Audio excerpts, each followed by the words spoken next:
இப்போ நேற்று நாங்கள் வந்து மகளிருக்கான டிக்ளரேஷன் சொல்லியிருக்கோம். ஸோ அது விஷயமாகவும் இன்றைக்கி வந்து சந்திச்சு நாங்கள் மகளிருக்கு வந்து 6 பெரிய தலைவிகள் அவங்களோட பேரில் திருமதி ராணி வேலுநாச்சியார், ஔவையார், ரெட்டியார் அம்மாள், ஸோ இந்த மாதிரி நாங்கள் நிறைய பேரில் வந்து ஸ்கீம்ஸ் அனௌன்ஸ் பண்ணியிருக்கோம்.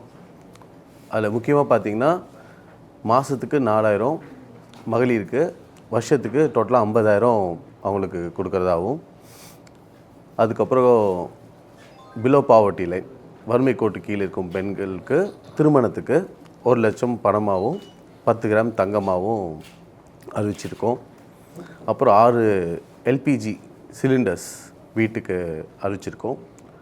அப்புறம் ஆதரவற்ற பெண்கள், விதவைகள், முதியோர்கள், அவங்களுக்கு வந்து கல்யாணம் ஆகாத முதியோர்களுக்கெல்லாம்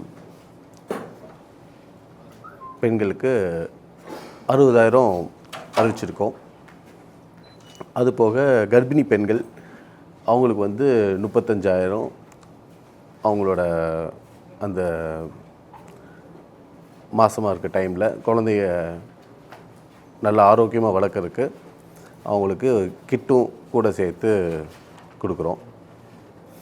ஸோ இந்த மாதிரி நிறைய விஷயங்கள் பெண்களுக்காக அறிவிச்சிருக்கோம். அது போக நம்ம சட்டமன்றத்தில் பார்த்திங்கன்னா இன்றைக்கி புதுச்சேரியில் ஒரே ஒரு பெண்மணி தான் எம்எல்ஏவாக இருக்காங்க. ஸோ அதுக்காகவும் மினிமம் 6 எம்எல்ஏவாவது வரணுங்கிற நோக்கத்தில் சென்ட்ரல் கவர்மெண்ட்டும் 33% பண்ணணும்னு சொல்லி பிளான் பண்ணிகிட்ருக்காங்க. ஸோ அதை வந்து நாங்களே முன்னோடியாக இருந்து அதுக்கும் வழி பண்ணி கொடுக்கணுன்ட்டு இருக்கோம். லோக்கல் பாடி உள்ளாட்சி தேர்தல் நடக்காமல் ரொம்ப வருஷமாக தள்ளி போயிட்டுருக்கு. அதுக்கும் சீக்கிரமாக எலெக்ஷன் நடத்தி அதில் 50% அவங்களுக்கு சீட்டு ஒதுக்கிறதாகவும், அது போக வேலைவாய்ப்பிலையும் அரசாங்க உத்தியோகத்திலையும் அவங்களுக்கு உரிய ஒரு 50% அவங்களுக்கும் ஒதுக்கணுங்கிற மாதிரி பிளான் பண்ணிகிட்ருக்கோம்.